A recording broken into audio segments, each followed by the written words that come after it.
사무엘상 8장에는 이 사무엘의 집안에 대한 이야기가 짧게 기록되어져 있습니다. 사무엘이 나이 많아 늙었습니다. 그의 아들들은 아버지의 뒤를 따라 이스라엘의 지도자인 사사가 되었습니다. 그러나 사무엘의 아들들은 자기 아버지의 뒤를 따르지 않았다라고 성경이 기록하고 있습니다. 그들은 아버지의 경건과 거룩을 잃어버렸고 악을 행하였으며 이스라엘 향해서는 영적, 도덕적, 사회적으로 심각한 피해를 끼쳤습니다. 사무엘의 아들들은 사무엘의 신앙과 삶을 이어가지 못했습니다. 왜 이런 일이 벌어졌을까요?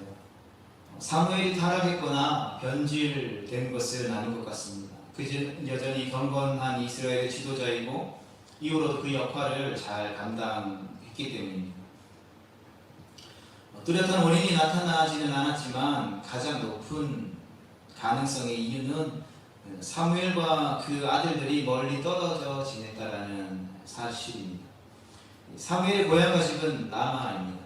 사무엘이 주로 사역했던 곳은 베델, 길갈, 미스바, 곧 모두 이렇게 예루살렘을 중심으로 한 근방 지역이었죠. 그런데 사무엘의 아들들이 사사가 된 곳은 예루살렘에서 남쪽으로 80km 정도 떨어진 곳에 있는 브엘세바라는 곳입니다.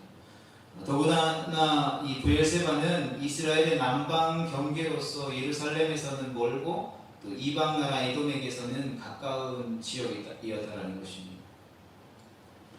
아버지는 바빴고 아들들은 멀리 떨어져 지냈던 것입니다. 자연스럽게 아들들은 아버지와 함께하지 못했고 아버지의 경건을 보고 배우지 못했습니다. 도리어 우상을 숭배하는 이방 문화에 더 근접해 있었다는 것이죠. 아버지와 그 아들들의 사이의 물리적 거리가 바로 영적인 거리가 되어버렸고 이 거리를 극복하지 못한 채 사무엘과 아들들 사이에 영적인 단절이 일어나고 만 것입니다.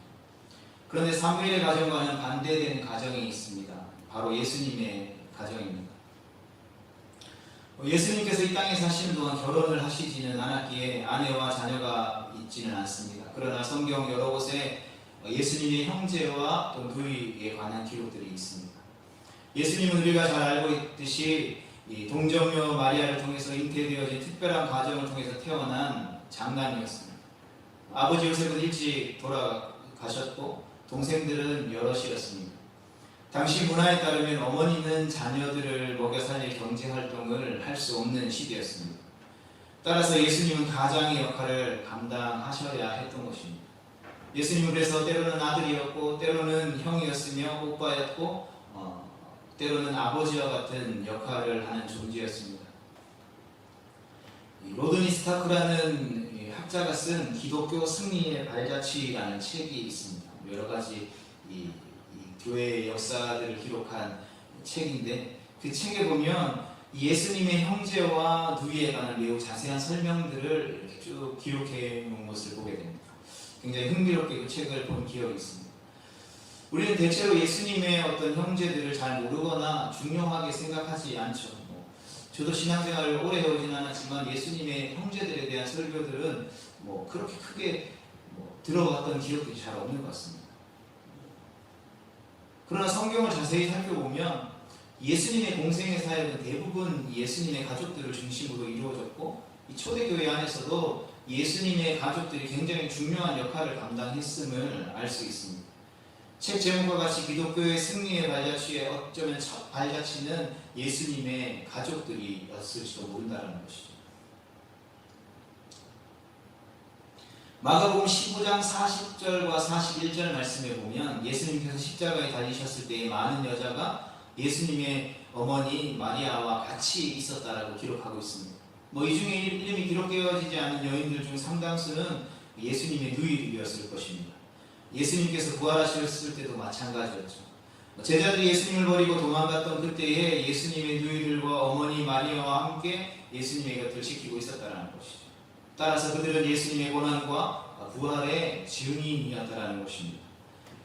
고린도전서 9장 5절 말씀에 보면 예수님의 이 공생의 기간 동안 제자들만이 아니라 예수님의 형제들이 예수님과 함께 다니셨던 것을 알 수 있습니다. 특별히 사도행전 1장 14절 말씀을 살펴보면 예수님께서 부활하시고 제자들과 함께 계신 후에 승천하셨습니다. 그리고 예수님이 말씀하신 예수님의 명령에 따라 제자들이 이 마가의 다락방에 모여서 함께 기도합니다. 그런데 그곳에는 제자들만 있지 않았다라는 것이죠. 그곳에는 예수님의 어머니 마리아와 예수님의 동생들도 함께 있었다라는 것입니다. 즉 초대교회의 시작점에 성령께서 강력하게 역사하시는 그 오순절날에 예수님의 형제들이 바로 사도들과 함께 있었다라는 것입니다. 그리고 예수님의 형제들 중 야고보가 가장 우리에게 잘 알려져 있죠. 이 야고보는 위대한 야고보, 의인 야고보라고 불리었습니다. 그는 아주 이 선행을 잘하기로 유명했던 인물이었습니다. 게다가 초대교회에 있어서 매우 중요한 지도자였습니다.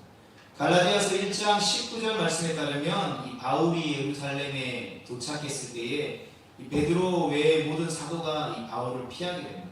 여전히 바울을 두려워했고 그의 핵심을 확신하지 못했기 때문입니다. 그때 바울을 만난 사람이 바로 야고보였다는 것이죠. 뿐만 아니라 갈라디아서 2장 9절 말씀에서는 이 야고보를 가리켜 베드로와 요한과 같은 이 교회의 기둥이다라고 언급합니다. 심지어 베드로 요한보다 먼저 언급하고 등장하는 것을 보게 된다는 것이죠. 특히 사도행전 15장을 보면 이방인의 할례와 이 구원의 문제로 말미암아 예루살렘 교회에 심각한 논쟁이 벌어지게 됩니다. 이를 위해서 바울이 예루살렘 교회에 답을 구하게 되죠. 이방인에게도 할 구원이 있느냐라는 질문들을 하자 예루살렘 교회의 사도들과 장로들이 모여서 이 문제에 대해서 이렇게 머리를 맞대고 연구하고 열띤 토론을 벌이게 되죠. 어쩌면 교회 역사 최초의 총회가 열린 것이라는 것이죠. 그런데 이 총회를 주도하고 진행하며 마지막에 이 복음에 합당한 결론으로 정리하고 교회에 공포한 인물이 바로 야고보였다는 것입니다. 그래서 어떤 면에서는 오늘날의 교단을 대표하는 총회장 역할을 감당했던 인물이 바로 야고보라고 할 수 있겠죠. 이것만 보면 야고보는 정말 대단한 믿음의 사람이라고 할 수 있습니다. 그러나 야고보를 포함하여 예수님의 형제들이 처음부터 그러한 삶을 살았다는 것은 아니라는 것이죠. 마가복음 3장 21절을 보면 예수님의 형제들이 예수님을 붙잡으러 와서 예수님에게 미쳤다라고 이야기합니다. 어떻게 예수님께 미쳤다라고 할 수 있을까라고 생각할 수 있겠지만 당시 고대 운동의 이 문화 앞에서 말씀드리는 그 문화에 비춰보면 이 동생들의 예수님을 향한 이런 미쳤다라는 발언은 당연한 반응이었습니다. 예수님은 일찍 아버지가 돌아가시고 난 이후에 가족들을 돌보아야 하는 생계를 책임져야 하는 가장이었다는 것이죠. 그런데 어느 날 갑자기 집을 나가더니 하나님의 말씀을 전한다고 하는 것입니다. 그러면 가족들이 가만히 있을 수 없겠죠. 처음에는 예수님의 형제들도 예수님을 구주로 인정하지 않았다는 것입니다. 그러나 그들이 예수님의 뒤를 따르기 시작했고 예수님의 말씀을 듣기 시작했으며 그 예수님이 진짜라는 것을 믿고 그 예수님이 하시는 그 모든 일들과 사역에 그 이후부터는 헌신하기 시작했다는 것입니다. 그래서 예수님의 고난과 부활의 증인이 되었으며 교회의 위대한 지도자가 되었다는 것이죠. 그들의 삶이 변화되어졌다는 것입니다. 그렇다면 어떻게 이러한 예수님의 가족들의 변화가 일어날 수 있었을까요? 예수님의 형제들에게 일어난 변화의 이유는 바로 관계 때문이었습니다. 대부분 교회를 다니게 되는 사람들의 이야기를 쭉 들어보면 어떻게 교회를 오게 되었습니까? 라고 물어보면 대부분의 사람들이 삼위일체 어떤 교리를 깨닫고 하나님의 창조의 성리를 이해하고 받아들였기 때문에 교회에 나왔습니다. 성경을 연구해보니 이것이 하나님의 참된 진리라는 걸 깨달아서 교회에 나오게 됐습니다 라고 이야기하는 사람들은 한 10,000명, 10만 명 중에 한 명 있을까 말까 굉장히 특별한 케이스죠. 거의 대부분은 그렇게 교회에 나오지 않는다는 것입니다. 우리가 왜 어떻게 교회에 나오게 되었냐 보니 어느 날 나랑 친한 친구나 누군가가 교회에 한번 가자고 해서 손을 이끌고 나오게 된 것이죠. 그것이 첫 시작이었습니다. 그 사람과의 관계를 생각해서 부탁을 들어주면 안 될 것 같아서 그 사람의 이야기를 들어보니 재미있는 일이 있을 것만 같아서 교회에 한번 발을 디디는 경우가 대부분이라는 거죠. 그리고 그 발을 디딘 이후에 성령 하나님께서 그 마음을 감동하게 하셔서 교회에 정착하게 되는 것이죠. 또 모태신앙은 아예 선택의 여지도 없이 태어나 보니 교회에 있었던 것이죠. 아내가 남편의 친구가 부모님이 자녀가 한 번만 교회 가보자고 해서 결국에는 나오게 되었다는 것입니다. 하나님께서 하나님에 귀한 한 영혼을 건지시는 대부분의 일들은 바로 이러한 방법을 통해서 이루어지더라는 것이죠.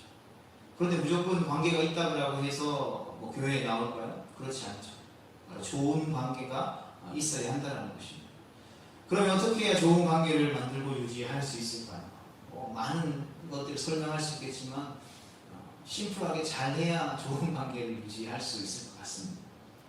다른 이유와 방법이 없죠. 잘하는 것 말고 좋은 관계를 유지하는 방법이 없다는 거죠. 왜 우리가 사람들과 좋은 관계를 맺고 그들에게 잘해야 할까요? 왜 욕을 먹지 말아야 하고 사람들의 존경과 인정을 우리가 받아야 할까요?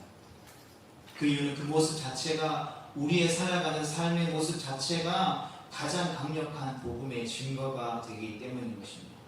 교회 가자고 전도할 때에 그 모습을 보면서 한 사람이 주님 앞에 나올지 나오게 되지 않을지 결정되어지기 때문이라는 것입니다. 예수님의 형제들이 그리고 야고보가 교회의 중요한 인물이 될 수 있었던 이유는 또한 그들이 예수님을 부인했지만 결국에는 믿음의 사람이 될 수 있었던 이유는 예수님을 가장 가까이서 봐왔기 때문이라는 것이죠.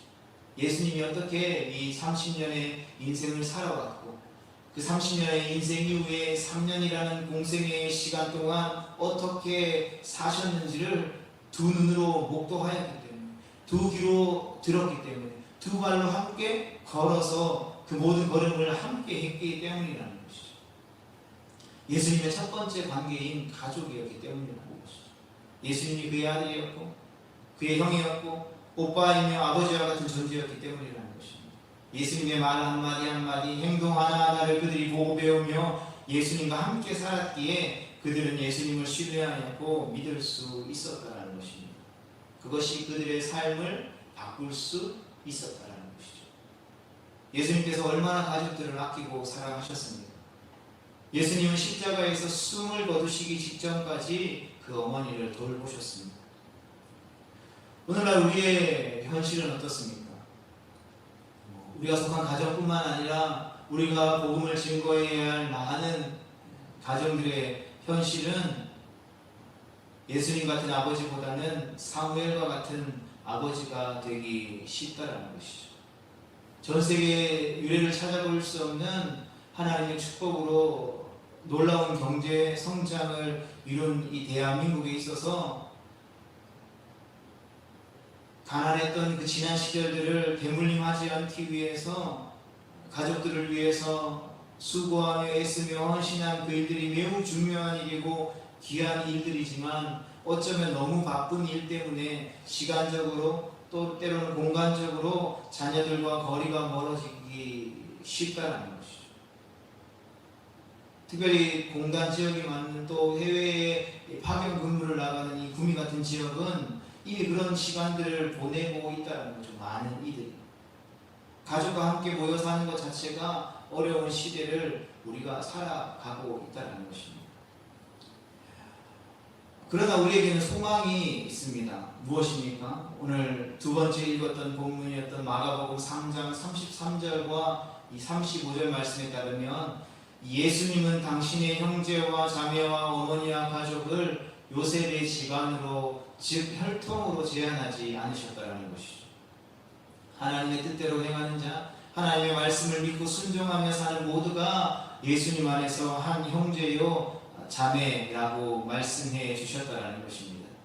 2000년 전 예수님의 형제와 자매들이 그리고 야고보가 누렸던 영적인 축복을 지금 우리도 동일하게 누릴 수 있다라는 것입니다.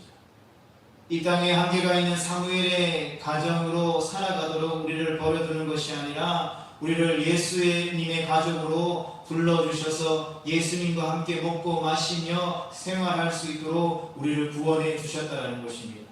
그래서 예수님은 우리의 가장이 되어주시고 그 큰 형님 아니면 큰 오빠, 아버지와 같은 분이 되어주셨습니다. 예수님 어떤 육체의 자녀도 낳지 않으셨지만 오늘 우리에게 가장 좋은 아버지의 모델이 되시는 분이십니다. 뿐만 아니라 예수님 우리가 본받을 수 있는 가장 좋은 교사요 리더의 본을 보여주셨습니다. 예수님 안에 우리도 믿음의 아름다운 가정을 이룰 수 있게 되었다는 것입니다. 뿐만 아니라 세상의 이웃과 좋은 관계를 맺을 수 있게 하셨다는 것입니다. 다른 사람에게 그리고 자녀에게 긴 시간 동안 가르치고 길게 설명하는 일은 때로는 어려울 수도 있습니다. 하지만 짧은 시간 동안 보여주고 그들과 함께하는 것은 가능하다는 것이죠. 예수님도 제자들과 그의 가족들을 가르치신 시간보다 함께 걸으시며 그들과 식사하시고 삶으로 보여주신 시간이 더 많다라는 사실들을 우리가 기억해야 하는 것입니다. 예수님이 사역하셨던 그 공생의 사역의 대부분이 제자들과 함께 이동하시는 일이었습니다. 그리고 제자들과 이동한 그 마을에 도착해서 어느 집에 유하시며 그들과 함께 식사하시며 그들에게 하나님의 말씀을 전하시고 그들에게 하나님의 말씀이 그들의 삶 가운데 실제가 되어지는 것을 눈으로 보여주시고 목도할 수 있도록 경험할 수 있도록 하셨다는 것입니다. 우리가 이 땅을 살아가면서 우리가 예수님의 삼위일체의 교리를 가르치고 설명하는 것은 어렵습니다. 그러나 예수님이 기도하심으로 기도를 가르치셨던 것처럼 우리는 하나님 아버지께 예수님의 이름으로 성령님을 의지하여 기도하는 모습을 보여줄 수 있고 또 함께 기도할 수 있을 것입니다. 우리가 하나님의 섭리와 능력을 우리의 한계가 있는 그 언어들로 설명하는 것은 매우 어렵습니다. 그러나 예수님께서 제자들에게 부활을 보여주시고 낙심한 제자들을 격려하셨던 것처럼 우리는 하나님의 섭리와 능력을 의지하고 믿음으로 말미암아 낙심과 실패와 좌절 가운데에서 다시 일어나는, 다시 회복되어지는 믿음으로 일어나 달려가는 그러한 모습들을 보여줄 수 있다는 것입니다. 또 하나님의 사랑과 또 하나님의 자비와 그리고 용서를 설명하는 것은 굉장히 매우 어렵습니다. 그러나 예수님께서 우리를 용서하셨듯이 우리가 하나님의 사랑으로 용서할 수는 있다라는 것입니다. 우리가 때로는 우리에게 허락되신 가정 안에서 또 공동체 안에서 이웃에게 어떤 거룩한 행실을 가르치면 잔소리가 되기 쉽습니다.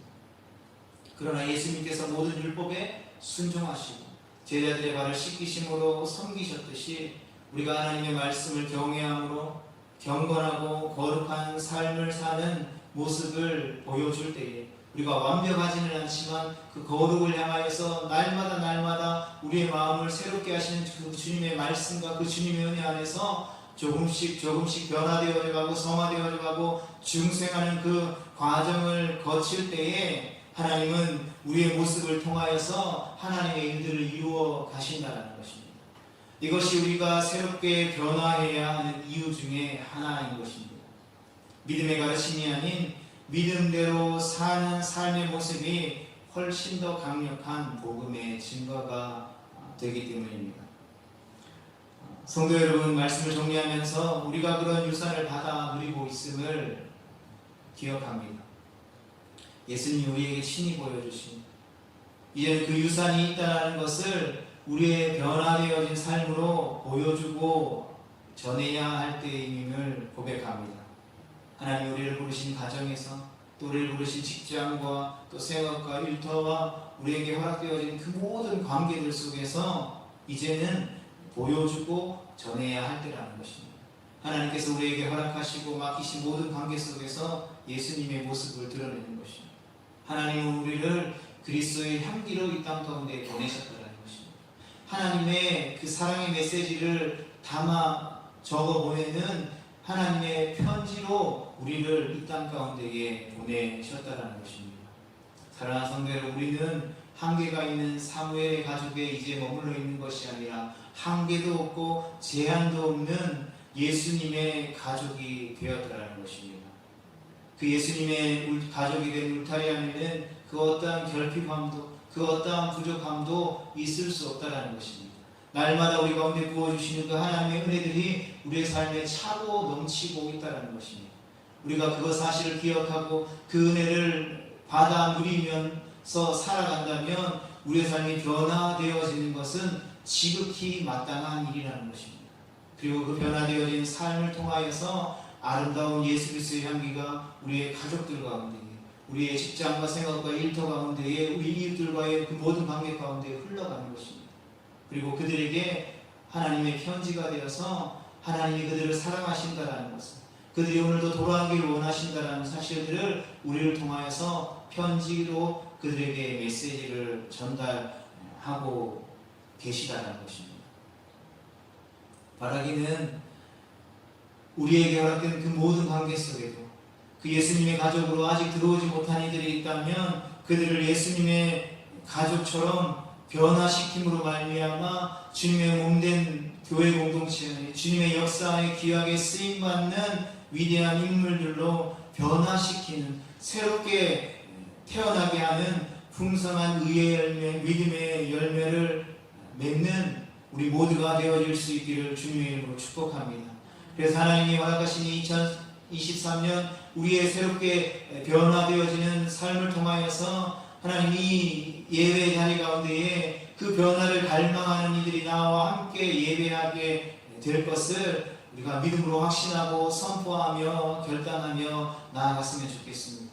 우리가 그렇게 믿음으로 결단하고 변화하고자 몸부림칠 때에 하나님 우리 가운데 함께 하셔서 우리를 변화시켜서 우리를 통하여서 아름다운 향기를 품으시며 우리의 편지를 통하여서 그들이 주님 앞에 나아와 예배하게 될 것을 확신합니다. 그들이 우리의 삶을 통하여서 변화된 모습을 통하여서 하나님 앞에 영광 돌리게 될 것을 확신합니다. 이 믿음의 확신 가지고 주님 앞에 영광 돌릴 수 있는 우리 모두가 되어질 수 있기를 주님의 이름으로 축복합니다.